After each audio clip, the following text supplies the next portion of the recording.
श्रीरामचन्द्रं शरणं प्रपद्ये श्रीरामदूतं शरणं प्रपद्ये। सौप्रथम जगदंबा मोगल माना चरण में प्रणाम करीने आजना आ सात्विक प्रसंगे उपस्थित अने मंच पर जेमनी आशीर्वादक उपस्थिति है एवा सौ पूजनी संत महंत गण जेमनी वंदना अने जेमनी पूजा आपणे करी एवा पिंगळसी बापू कविराज एमना परिवारना एमना प्रतिनिधि सदस्यों द्रांगध्रा राजकवि एमना प्रतिनिधिश्रीओ अने पद्मश्री आदरणीय भिखुदान भाई आटली मोटी संख्या में पोतानी विद्या ने कला लईने आवेला सौ कलाना साधको आ मंगल धाम ट्रस्ट एना प्रमुख मायाभाई एमनी आखी टीम अने आप सौ गामना सौ भाईओ ने आप सौ हमणां ज महेशदान भाई जेमने मोगल छोरू कहता था एवा आप सौ मोगल छोरू एमां हूँ पण आवी जाऊं। शुं कहेवुं मने खबर नथी पण हूँ त्रीजी वखत अहींया आव्यो छुं। वच्चे एक बे वखत दर्शन करवा पण आव्यो छुं। पण शास्त्र में जे तीर्थनी व्याख्या है ये मारे आपने कहवी है। हूँ मारी जवाबदारी साथे कहीश के आ मोगल धाम तो है ज, मां तो बिराजे ज छे। एमना स्वाभाविक चमत्कार नहीं पण एने पगले पगले एना नाम साथे जे लोको अनुभवी रह्या छे एवं तो बधुं थया ज करे छे। पण एक साधु तरीके मारे कहवुं होय तो एम कहूं कि आ धाम तो छे ज, पण हवे आ धाम मोगल तीर्थ में फेरवाई रह्युं छे। तीर्थनी व्याख्या शास्त्र में एवी छे, श्रद्धा तेज कला विद्या। श्रद्धा तेज कला विद्या अन्नम ब्रह्मेति वर्धते नित्यम नित्यम प्रतिनित्यम सतीर्थम इति कथ्यते। आવું भारतीय शास्त्रों मंतव्य है। आटली वस्तु ज्यां तमने વધતી देखाय एने आपणे तीर्थनो दरज्जो आप्यो। श्रद्धा जे स्थान तरफ लोकोनी श्रद्धा વધતી જાય હું જોઈ રહ્યો છું। मायाभाई ने मोढ़े कहीए तो एमने न गमे। अहींना जे मूंगा सेवको जे काम करे छे एने पण न गमे। अहींया श्रद्धा राखीने खबर वगरनुं दान करनारा ए लोकोने न गमे। पण कोई जग्याए हूँ तो आखा हिंदुस्तान में ने विदेश में तमारा सौनी शुभकामनाथी फरतो रहूँ छुं। आप सौ फरता रहो। पण एक एवोर्डना प्रसंग में आटला बधा लोको हाजर थाय एवुं मैं नथी जोयुं। बहुत मोटा मोटा एवोर्ड अपाय छे पण एमां लिमिटेड माणसो होय, लोको दूर होय, लोको एमां शरीक न थई शके। भिखुदान भाई ने आपणा माटे केटलुं गौरवनी वात छे कि भिखुदान भाई ने लोक साहित्य ने एमनी लोक विद्या माटे भारत सरकारे पद्मश्री नो एवोर्ड आप्यो अने राष्ट्रपति महामहिम राष्ट्रपति एमने एवोर्ड आप्यो। ए आपणा माटे केटली गौरवनी वात छे। पण एमां लोको नहीं होय, एक पण लोको नहीं। लोक एक आज माणस हतो, त्यां बीजा कोई लोको नहीं। त्यां महामहिमो मोटा मोटा अपना वडाप्रधान साहेब होय बधा ए ज होय। जे लोक विद्या लईने आखा समाजमां लोकोनी श्रद्धा प्राप्त करी होय एने आटला लोको मळे एवुं तो एक भगुडું જ છે। ભગુડા સિવાય એવું દેખાતું નહીં। डायरा तो बधे अमे काकबापूनो एवोर्ड आपीए छीए काकधाममां। અને ત્યાંય પાછું સંતવાણીનો ડાયરો તો થાય જ છે, પણ જે રીતે અહીંયા જે લોક જુવાળ શ્રદ્ધા લઈને આવે છે એ કંઈક જુદું છે. આ તો આમ આમ પેલા ડુંગરા મુગરા બધું ઓલું કરી નાખ્યું લાગે છે. નહીંતર પહેલી વખત હું આવ્યો ત્યારે તો કોઈક વિદેશનું અમેરિકાનું મોટું સ્ટેડિયમ હોય સાહેબ, મારે નીકળતા કલાક થઈ હતી અહીંથી. એટલા લોકો ભેગા થાય છે અને કેવલ શ્રદ્ધા લઈને આવે છે. એટલે જે સ્થાનમાં શ્રદ્ધા રોજ રોજ વધતી જાય એને શાસ્ત્રકારો તીર્થ કહે છે. બીજું, શ્રદ્ધા તો લોકોની છે, પણ પાછું સ્થાનમાં તેજ હોવું જોઈએ. નહીં તેરી શ્રદ્ધા લાંબી ટકે નહીં, 2-3 વખત આવે ને સ્થાનમાં તેજ ન હોય તો લોકો પાછા બીજે ફંટાઈ જતા હોય છે. એની શ્રદ્ધા કંઈક ડાયવર્ઝન શોધતી હોય છે કે હવે અહીંયા નથી જવું. પણ મેં જોયું છે માતાજીનું નાનું એવું ફળું જ છે, નાનું એવું છે, હા, પણ તેજસ્વીને નાનું ન ગણાય, જેમ રામાયણની ઉક્તિ છે. તો મને અહીંયા દેખાયું કે અહીંયા તેજ વધતું જાય, ખૂબ તેજ વધતું જાય છે. મારી આંખો એ 72 વર્ષની આંખો આ ભાળી રહી છે કે તેજ વધતું જાય.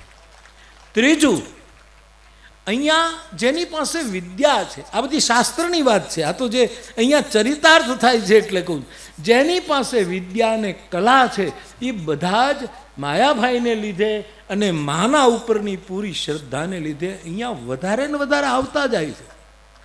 એટલે વિદ્યા અને કલા પણ વધતી ગઈ છે અહીંયા, એ જ વધતી. અને પાંચમી વસ્તુ છે કે ભાવની વિનાશ છે, ભાવની વિનાશ છે. આ 5 વસ્તુ જ્યાં જ્યાં દિન પ્રતિદિન વધે, તીર્થમ ઇતિ કથ્યતે, શાસ્ત્રકાર કહે એને તીર્થ કહેવાય. અને તેથી મને એમ લાગે છે કે આ મોગલ તીર્થ બની રહ્યું છે, આ તીર્થધામ બની ગયું છે. અને એ તીર્થધામ છે એટલા માટે માનું તેજ લઈને આ માયોભાઈ અને એમનું ટ્રસ્ટી મંડળ, આ ગામના સૌ અને આપણે સૌ, આપણા સમાજમાં, ચારણ સમાજમાં જેમની પાસે વિદ્યા, જેમણે કંઈક સર્જન કર્યું છે, જેમણે ગાયું છે, જેણે કથન કર્યું છે અને લોકોને સતત સંસ્કારો આપ્યા છે, એ આ માનું તેજ લઈને આ ટ્રસ્ટીઓ જેનામાં તેજ છે એનામાં ઉમેરો કરવા માટે માનું તેજ ભેળવે છે. આ એવોર્ડ નથી, આ કંઈ તમે એક પ્રમાણપત્ર આપો ને આ આપો ને, એ બધું બધાને સંકોચ થાય કે આ બધાને શું આપવું આપણે. પણ આ બધાને અહીંયા તેજ અપાઈ રહ્યું છે, બીજું કંઈ નથી. સ્ટેજ નથી અપાતું, સ્ટેજ તો આ લોકો તોડી નાખે એવા સ્ટેજ એની પાસે. હમણાં ભૂકા કાઢીને 2 જણા લંડનમાંથી આવ્યા છે સાહેબ, સ્ટેજની ક્યાં તા, પણ અહીંયા તેજ મળે છે. અને એ તેજ એવોર્ડના રૂપે પ્રદાન થાય છે. પિંગળસિંહ બાપુનું કેટલું મોટું નામ સાહેબ, ઋષિ જેવો કવિ, સ્પષ્ટ વક્તા, આર પાર જેનું હૃદય, કેવી કવિતાઓ એમણે આપી. અને એમની વંદના કરવા, એના તેજમાં માનું તેજ ઉમેરવા માટે આ ટ્રસ્ટે નિર્ણય કર્યો. અને એમના પ્રતિનિધિ રૂપે એ પરિવારજનો આવ્યા અને એમની વંદના કરી. અને એ વંદનામાં મને હાથ અડાડવાનો મોકો, હું આવા પ્રસંગે હાથ અડાડું એટલે કે મોરારી બાપુના હાથ પવિત્ર છે એવું નહીં માનવાનું, પણ આવું કરવાથી વધારે પવિત્ર થાય એમ હું માનું છું. એટલે બધા આપણા હાથ કેટલા પવિત્ર આપણે બધા જ જાણતા હોય, એક મોગલમાં જાણતી હોય, આટલા જ જાણતા હોય કે આપણા હાથ કેટલા પવિત્ર. પણ આવા કામ કરવાથી હોય એના કરતાં હાથ થોડાક વધારે પવિત્ર થતા હોય છે. એટલે એમાં હું સહભાગી થયો, એનો સાક્ષી બન્યો. પિંગળસિંહ બાપુની એ ચેતનાને હું જય માતાજી કહું. અહીંયા બહુ ત્રાંગધ્રા રાજકવિના પ્રતિનિધિઓ દાસજી એ આવ્યા, એમની કવિતા વિશે, એમના ગ્રંથો વિશે મહેશભાઈએ વિગતથી આપણને વાત કરી. એમની પણ આપણે વંદના કરી. અને એક જ્યોત બળતી હોય ને, એમાં વધારે ઘી જો જ્યોત ઉપર તમે નાખો તો ઓલાઈ જાય, એના કોડિયામાં ઘી નાખવું જોઈએ. જ્યોતના ઉપર ઘી નાખો તો એ ઘી જે જ્યોત પ્રગટાવે છે એ જ ઓલવવાનું જ. કવિ કલાપી કહી ગયો કે જે પોષતું તે મારતું એવો દિશે ક્રમ કુદરતી. આને પણ એક જ્યોત જલતી હોય, કોડિયામાં ઘી હોય, પણ એ જ્યોતની સાથે બીજી વાટ લઈને તમે અડાડો તો જ્યોત બુજાય નહીં, વધારે તેજ આવે. એમ ધ્રાંગધ્રા કવિરાજને પણ આપણે વધારે એક તેજ એમાં એની ચેતનામાં ભેળવ્યું છે. અને એ તેજસ્વીતાને પણ હું પગે લાગું. અને આપણા ભીખુદાનભાઈ, જેમના માટે મેં એમનું સન્માન જ્યારે થયું જુનાગઢ બાઉદ્દીન કોલેજમાં, બાઉદ્દીન કોલેજ એટલે મારી સાથે જોડાયેલી કોલેજ છે, હું એની દશેથી એને પગે લાગું એવું એ સ્થાન છે મારા માટે. એ મેદાનમાં ભીખુદાનભાઈનું સન્માન થયું ત્યારે મેં જે શબ્દો કહ્યા હતા એને દોહરાવું છું, રિપીટ કરું છું, પણ મને કહેવાનું મન થાય છે એટલે કહું છું કે મહુવામાં આમ સોની બજારમાંથી તમે ખારને જાપે જાઓ, પછી ડાબા હાથે વળો તો સંઘેડિયા બજાર છે. ત્યાં લાકડાના રમકડા થાય, લાકડાનું સોપારી, લાકડાના લવિંગ, લાકડાની એલચી, લાકડાનું તજ, બધું ડીશમાં મૂકો તો માણસ ખાવા જ માંડે ને દાંત તૂટી જાય. આ ઊભું આવું મહુવાનું કામ છે સંઘેડિયા બજાર. એના ખૂણા ઉપર એક અત્તરિયાની દુકાન છે, હજી પણ બહુ નાની એવી. મારા પિતાજી પ્રભુદાસ બાપુ પૂજા માટે ક્યારેક અત્તર મંગાવે, 1 રૂપિયાનું એકાદ તોલો એ વખતે મળતું હતું, હીના અત્તર મંગાવે. ત્યારે હું લેવા જાઉં ત્યારે મને વિચાર આવે કે અત્તરની દુકાનમાં અત્તર જે વેચતો હોય એને મહેક ન આવે. તમે અત્તરની દુકાનમાં જે ધંધો કરો તો એને અત્તરની વાસ આવે જ નહીં, આપણને જ આવે, એને આવે જ નહીં. જેમ ચમારની દુકાન હોય તો એને વાસ આવે જ નહીં, આપણને તરત જ આવે, કારણ કે એ અંદર ઇન્વોલ્વ છે બિલકુલ, એટલે એને વાસ આવે જ નહીં. તો અત્તરની દુકાનમાં જે અત્તર વેચતો હોય એને મહેક ના આવે, પણ એને મૂલ્યની ખબર હોય કે અત્તરની કિંમત શું છે. આપણને વાસ આવે પણ મૂલ્યની ખબર ન હોય, એ એને પૂછવી પડે. પણ જગતમાં જેને મૂલ્ય અને મહેક બેયની ખબર છે એવો આ ભીખુદાનભાઈ ગઢવી છે, જેને મૂલ્ય પણ ખબર છે અને મહેક પણ. લોક સાહિત્યના શબ્દની મહેક શું છે અને મૂલ્ય શું છે એને એમણે પ્રસ્થાપિત કર્યું. અને એમની પ્રેરણા લઈને કેટલા લોકો એમનું નામ લે. માયાભાઈ તો ખાસ વળી નામ લે, એ માયાભાઈનું મોટાઈ છે. એ એમ કહે કે અમને ભીખુદાનભાઈને સાંભળીને અમને ઘણું મળ્યું, એમ ઋણ સ્વીકાર કરે. એવા એક પદ્મશ્રી ભીખુદાનભાઈને અહીંયા માના ધામમાં એના તેજમાં તેજ ઉમેરાઈ રહ્યું છે. એવા રૂડા પ્રસંગે ભીખુદાનભાઈને પણ ખૂબ ખૂબ મારા હૃદયના આવકાર આપું છું. અને એના સેવકો જેણે આ બધું કામ કર્યું છે એ બધાને ખૂબ ખૂબ માતાજીની વિશેષ કૃપા એના ઉપર ઉતરે. અને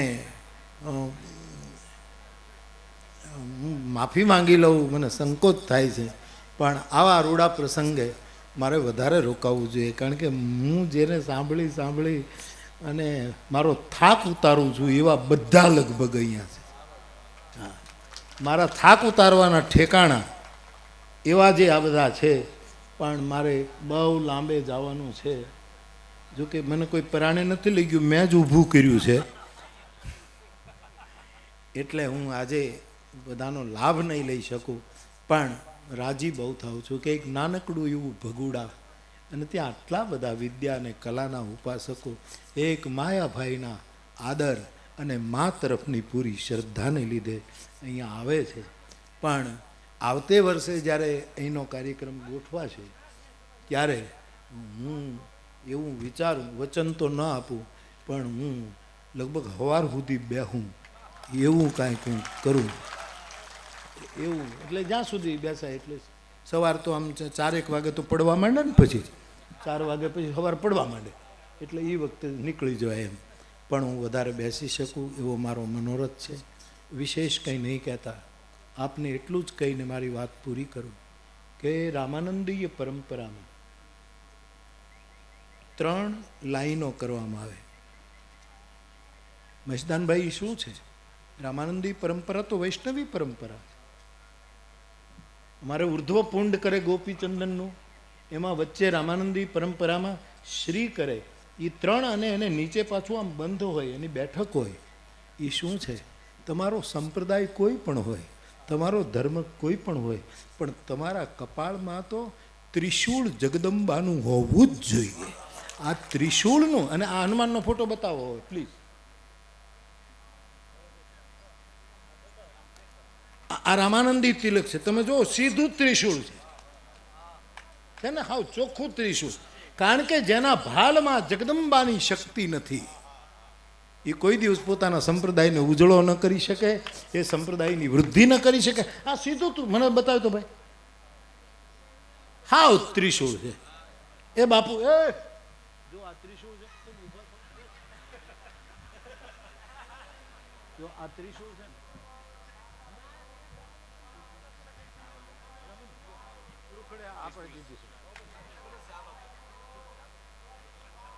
શક્તિ તો કપાળમાં હોવી જ જોઈએ બાપુ, બરાબર. અને માના હું કથાઓમાં કહ્યા કરું કે માના 9 નોરતામાં શક્તિની પૂજા થાય, પછી જ રામનવમીને દિવસે શક્તિમાનનો જન્મ થાય. રામ શક્તિમાન છે, પણ એના પહેલા 9 દિવસ સાધકોએ શક્તિની ઉપાસના કરી હોય, પછી બપોરે 12 વાગે શક્તિમાન પ્રગટ થતો હોય. એટલે શક્તિને સ્વીકારવી જ પડે. અમારો તુલસી કહે કે દુર્ગા કોટી અમિત અરિમર્દન. રામ કેવો? કરોડો કરોડો દુર્ગા હોય એવો રામ, જેનામાં કરોડ દુર્ગા હોય, કરોડ. અને પછી કરોડથી તુલસીદાસજીને સંતોષ ન થયો એટલે અમિત, જેનો કોઈ શેઢો નહીં, જેનો કોઈ સીમાડો નહીં. તુલસીને પૂછ્યું કે આ રામ કોણ છે? તો તુલસી આ જવાબ આપ્યો કે મને એમ લાગે છે દુર્ગા કોટી અમિત અરિમર્દન. આ અમિત કોટી કોટી અમિત અરિયોનું, આ સૂર્ય તત્વનું વિનાશ કરનારું, એનું નિર્વાણ કરનારું આ તત્વ એ રાઘવેન્દ્ર દુર્ગા છે. એટલે હું રામાયણ કહું ને તો એ દુર્ગાની જ પૂજા કરું છું સાહેબ, એ જગદંબાની જ પૂજા. કારણ કે શક્તિ વગર કાંઈ શક્ય જ નથી. આ મારે તમારે બધાએ સ્વીકારવું જ જોઈએ. પછી આપણી પરંપરામાં આપણે ન માનીએ. ઘણા લોકો માતાને કૂક, બધા આખી દુનિયા માતાને પેટે જ જન્મે છતાં ક્યાં માતાઓને માને છે? નથી માનતા. માતાઓ હોય ત્યાં ઊભા ન રહે, એ પ્રસંગોમાં ન આવે, આવું પણ બને છે. પણ મૂળમાં અને શક્તિમાં, ડેરા બાપા શક્તિમાં મોટામાં મોટી શક્તિ ઘણી છે, પણ એમાં તુલસી જેને પરમ શક્તિ ગણે છે એ વંદે વાણી. આ પિંગળસી બાપુની વાણી એ પરમ શક્તિ છે. આ મહાપુરુષની વાણી એ શક્તિ. અને હજી ભીખુદાનભાઈની વાણી અને આપ સૌની વાણી, મારા તુલસીએ પહેલે શક્તિની જ વંદના કરી. રામને તો 5મા શ્લોકમાં લાવ્યા. જે રામાયણ છે સાહેબ, એ તો 5મા શ્લોકમાં રામ પ્રવેશ કરે. એના પહેલા તો નહીતર આખી દુનિયા ગણપતિથી જ શરૂ કરે. સ્વસ્તિ શ્રી ગણેશાય નમઃ. અને પછી ડોંગરે બાપા જ્યારે મંગલાચરણ કરતા ત્યારે કહેતા સ્વસ્તિ શ્રી ગણેશાય નમઃ, શ્રી સરસ્વત્યય નમઃ, શ્રી ગુરુભ્યોય નમઃ. પછી ઓમ નમો ભગવતે વાસુદેવાય એમ કહીને કહેતા. એટલે પહેલાં ગણપતિને જ યાદ કરાવીને પછી વાણીને. પણ એક તુલસી એવો મહાપુરુષ નીકળ્યો કે એને એમ થયું વાણીની વંદના જે નથી કરતો એના ઉપર વિનાયક રાજી નથી થતો. અને તેથી વાણીની, અને વાણી એ પરમ શક્તિ છે બાપ. પછી સંતવાણી હોય, લોકવાણી હોય, આકાશવાણી હોય, હૃદયની વાણી હોય, નાભીની વાણી હોય, બોલતા ન આવડતું પણ એક આંખોની વાણી હોય, ચક્ષુ વાણી હોય. વાણીની પ્રધાનતા છે.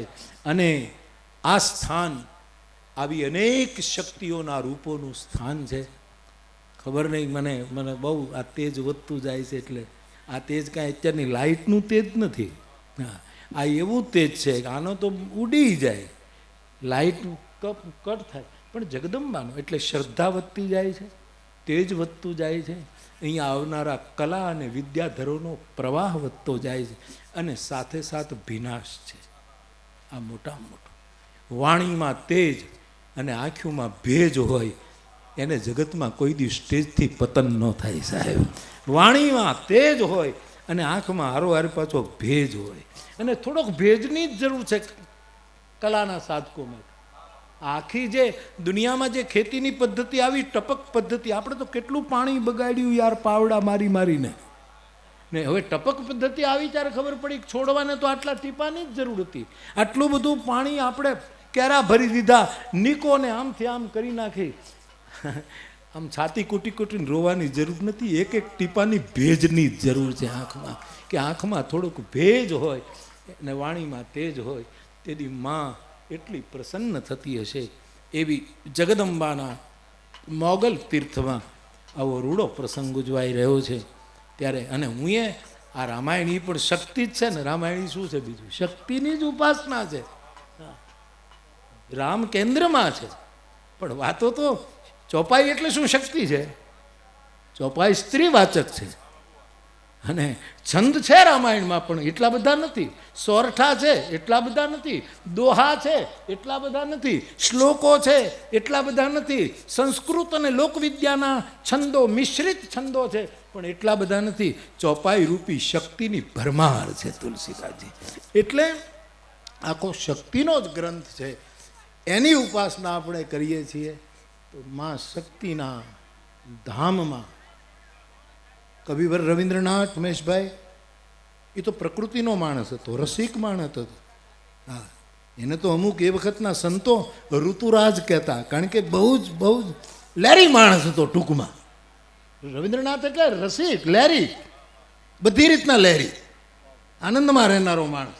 અને તેથી એને અમુક બંગાળના વિદ્વાનો ઋતુરાજ કહેતા, કે આ તો ઋતુરાજ છે, એમ કરીને સન્માનનું સન્માન અને ચોંટીઓ ભરવાનું ચોંટીઓ, એ ઋતુરાજ કહેતા. આવું ટાગોરને.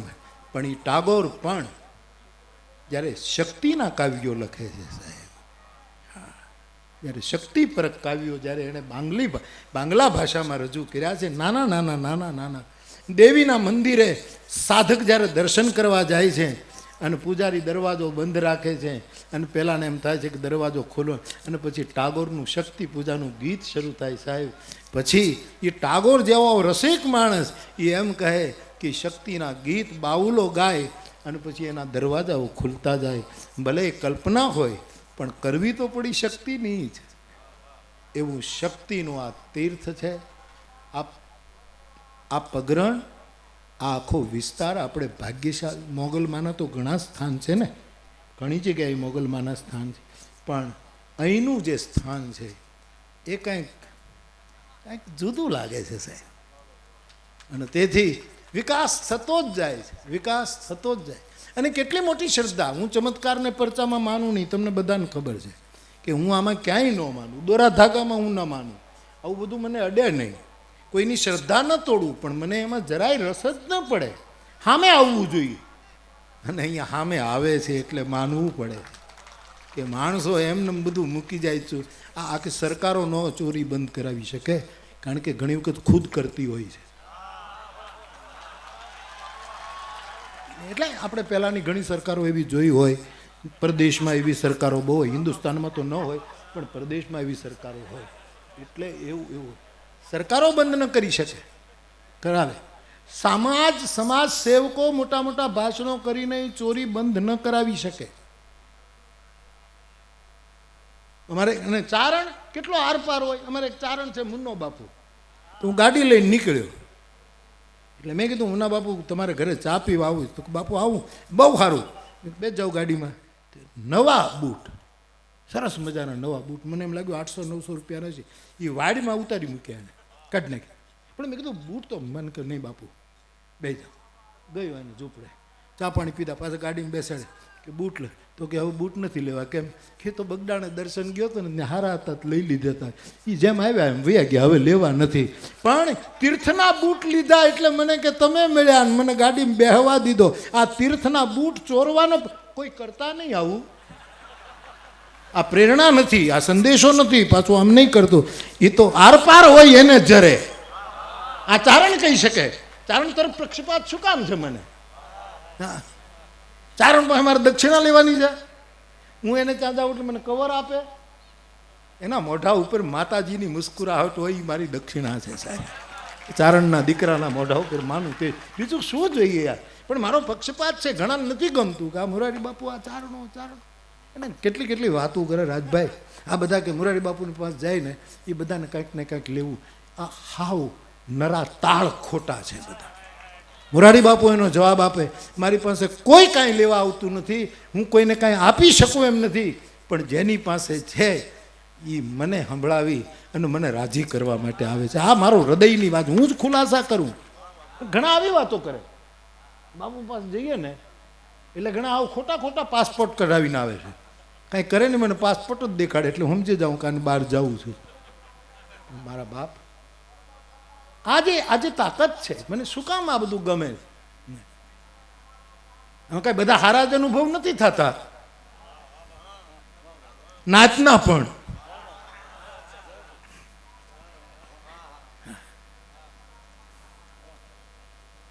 તોય સુરેશ દલાલ એમ કહેતા કે મોરારી બાપુ મને ગમે છે એટલે ગમે છે, ચારણો મને ગમે છે એટલે ગમે. શું કરવું લ્યો? કારણ કે માં જગદંબાનો વરદ હસ્ત એના માથા ઉપર નથી, એની જીભ ઉપર છે.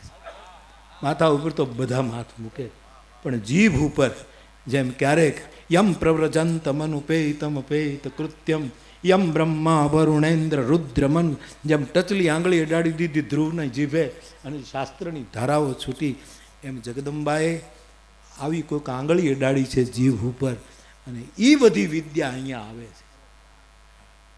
કોઈ ચાર્જ લેવા નથી આવતું, ચાર્જ થવા આવે છે. ચાર્જ લેવાના તો કેટલા ઠેકાણા છે. અને હું તો કહું ખાનગીમાં તમને કહું, અહીં તો બહુ ડાયરો નથી એટલે ચાર્જ તો પૂરેપૂરો લેવો. કીર્તિભાઈ જરાય ઓછું ન કરવું. શું કામ આવું આપે કોણ જગતને? તમે કલ્પના તો કરો. એક મારો આ વિદ્યાધર 4 કલાક એકલો હજારોની મેદની નામ બાંધી રાખે છે, જેને ઇંગ્લિશમાં સ્પેલ બાઉન્ડ કહેવાય. સ્પેલ બાઉન્ડ, ઊંચા ન થવા દે. એકલો માયો ભાઈ 3 વગાડે બેઠો બેઠો. ઘણા એમ કે આ બધાના ચાર્જ બહુ, પ્રોગ્રામ કરાવો હોય તો હું તમારા પક્ષમાં છું. ચાર્જ તો પૂરેપૂરો લેવો, તોડી નાખવા હામાવાળાને. કારણ કે એ બધું ખોટું બહુ ભેગું કરે છે, અને હારા હાથમાં જશે ને તો એ દીક્ષિત થઈ જશે ધન. એટલે પૂરેપૂરું લેવાનું, ત્યાગી ન થઈ જવાય. પછી તમારી રીતે તમે કેટલું વાપરતા હો છો એ મને પાછી ખબર છે સાહેબ, કે આ બધા પોતાની રીતે ખબર ન પડે એમ કેટલું હા બરાબર ને. પૈસા પાછા આપી દો કરે છે. જો આ ભાવો સાક્ષી છે, આ જોડ તોડી નાખે એવો મહાત્મા છે. આ જેવું તેવું નથી. આ સમજ્યા? તેરી પ્યારી પ્યારી सूरत को किसी की नजर न लगे.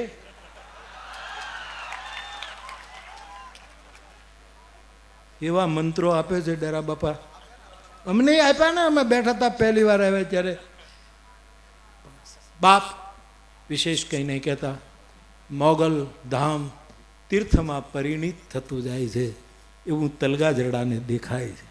અને મને એમ લાગે છે કે તલગાજરડાની આંખને મોતિયો નહીં આવે. તલગાજરડાની આંખને આ જોવા માટે નેત્રમણી નહીં ફિટ કરાવવો પડે.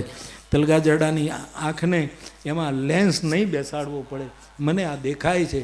ગાલિબની 4 પંક્તિ કહીને પૂરું કરું કે ગાલિબને જ્યારે એના બધા જ મુસ્લિમ બિરાદરોએ કહ્યું કે તમે હજ પઢવા જાઓ. ગાલિબ તો કાંઈ હજ વજમાં માને નહીં. એને તો એની શાયરી, એનું કવિતા, અને પછી જે સંધ્યા પૂજા જે કરતા હોય એનું એ હતું બરાબર. પણ મુસ્લિમ બિરાદરોએ ભેગા થઈ એને કર્યું. એક વખત તો ગાલિબના નમાજ પઢવા લઈ ગયા, પરાણે મોકલ્યા કુટુંબે કે નમાજ તો પઢો મસ્જિદમાં, એક વાર જઈને તો બંધ. એટલે આમ હજી ઘૂંટણા ટેકવીને હજી તો અડધી નહીં પા ભાગની બંદગી કરી. ત્યાંનો મિત્ર જે રાત્રે રોજ ભેગા બેસી અને જે મસ્તી કરતા હતા, શરાબ સેવન કરતા, એ આવ્યો કે ગાલિબ સાહેબ તમે અહીંયા ક્યાંથી? બોટલ બતાવી. ઊભો થઈ ગયો કે અડધી નમાજ કરી ત્યાં ફળી. આ ગાલિબના શબ્દો છે. અડધી નમાજ કરી ત્યાં ફળી. આખી કરી હોય તો આખું મેખાનું આવે, પણ બોટલ મળી એટલે એ માણસ ઊભો થઈ ગયો કે આટલી બંદગીમાં તાકાત છે. એ માણસને હજની યાત્રા માટે મિત્રોએ ભેગા થઈને જ્યારે કીધું કે તમારું લેણું, એના નિયમ છે મુસ્લિમ સંપ્રદાય કે કરજો ન રહેવો જોઈએ, આમ ન હોવું જોઈએ, બધું જ કરી નાખું. આપણો બરબાદ જુનાગઢી જતો હતો. અને પછી એક બીજો મુસ્લિમ ગરીબ ઊભો હતો જુનાગઢના સ્ટેશનમાં, અને આંખમાં આંસુ આવ્યા. બરબાદ જુનાગઢીને અમે સાંભળેલો રૂબરૂમાં. એ બરબાદે પૂછ્યું કે હું હજ પડવા જાઉં છું ને તું ભાઈ કેમ દુઃખી થાય કે હું ગરીબ મુસલમાન છું, મારે તો કોઈ દી હજનો વેત ખાય જ નહીં. એ જેટલું હતું એ બરબાદ જૂનાગઢીએ આપી દીધું એને કે તું પઢિયા મારો અલ્લાહ જેવો ધણી છે. આ કવિતા, આ સર્જક, આ એના હૃદયની વાતો. તો એવો આ ગાલિબ એની બધાએ વ્યવસ્થા કરી. તમે જાઓ હજ પડો, જે આ 4 લીટી ગાલિબના નામે કહેવાય છે, ગમે તેના નામે હોય મને બહુ ખબર નથી, પણ ગાલિબના નામે બોલાય છે. એ 4 લીટી મને ગમે છે. એ મોગલ તીર્થના અનુસંધાને હું કહું છું કે મોહબ્બત મેં દિલ આજ ઘબરા રહા હૈ. મિત્રોએ એટલી બધી મોહબ્બત આપી કે મારું દિલ ગભરાય છે કે આ પચાવી શકીશ કે કેમ. મોહબ્બત મેં દિલ આજ ઘબરા રહા હૈ ક્યોંકि તસવ્વુર હકીકત હુઆ જા રહા હૈ. મારું સપનું, મારો મનોરથ, મારો સંકલ્પ આજ પૂરો થવા જાય, નહીતર હું અને હજ મેળ જ ન ખાય. અને આમે હું અને હજ મેળ ન ખાય. જેનું હું હોય એને હજ હોય જ નહીં, અને જો હું વયું જાય તો એ જ્યાં બેઠો હોય ત્યાં હજ હોય. પણ આ હું નથી જાતું એટલે પલો કાપવો પડે છે. હું જાતું નથી એટલે આટલે દૂર જવું પડે. જેનું હું જાય એની તો એ જ જગ્યાએ હજ હોય. પણ मोहब्बत में दिल आज घबरा रहा है क्योंकि तसव्वुर हकीकत हुआ जा रहा है. गालिबे नेवा મૂક્યા આમ બૂઢી આંખો ઉપર કે यूं तो यहाँ से है कोसो मदीना. હું જ્યાં ઊભો છું ત્યાંથી તો માઇલો દૂર મદીના છે. यूं तो यहाँ से है कोसो मदीना लेकिन मदीना यहाँ से नजर आ रहा है. મને મોરારી બાપુને, તલગા જરડાને મોગલ તીર્થ અહીંથી નજરે ચડી રહ્યું છે મારા બાપ. કારણ કે તેજ વધે છે, વિનાશ વધે છે, વિદ્યા અને કલાની ભરતી થતી જાય છે, અને શ્રદ્ધા વધતી જાય. અને સાહેબ, આ લોકોને શ્રદ્ધા ન હોય તો બીજું શું હોય? એની મૂડી કઈ? એને વિચારની જરૂર નથી. એની શ્રદ્ધાને ન તોડો, એ જ મોટું તમારો ઉપકાર છે. અને બધાને વિચાર આપવાની જરૂર નથી. સાચી લોકસભા આ જ છે. જો મારે કહેવું હોય ને તો આ જ લોકસભા છે. જે માએ ચૂંટેલા બધા બેઠા છે. જગદંબાએ જેનો ચુનાવ કર્યો છે, જગદંબાએ જેના પક્ષમાં પોતાનો મત આપ્યો છે, એ આ લોકસભા સાચી આ જ છે. ઓલામાં તો બધા ઊંઘે છે. આ જ સાચી લોકસભા છે. અને એવી એક અદ્ભુત લોકસભા આ મોગલ તીર્થમાં છે. એમાં 3 દેવતા જેવા વ્યક્તિત્વોની આપણે વંદના કરી છે. એનું તેજ છે. એના તેજમાં આપણે થોડુંક તેજ, માનું તેજ, એમાં પ્રસાદ રૂપે એવોર્ડના નામે, બાકી એવોર્ડ શું આપવાનું? આનું આ વિદ્યાનું કાંઈ આપી શકાય જ નહીં સાહેબ. એવી આ બધી વિદ્યા છે. આવા રૂડા પ્રસંગે હું આવી શક્યો, મને ખૂબ જ પ્રસન્નતા થાય છે. વિશેષ કંઈ નહીં કે તમારો રાજીપો વ્યક્ત કરી અને મોગલ તીર્થની આ ભૂમિને ફરી એક વખત માનસિક પ્રણામ કરીને હું આપથી વિદાય લઈશ. કારણ કે હજી મારે બહુ જ લાંબો પલો કાપવાનો છે. આપ માફ કરજો, પણ હવે આપને પાછો સાંભળ્યા કરી. આપ સૌને મારા પ્રણામ. જય માતાજી.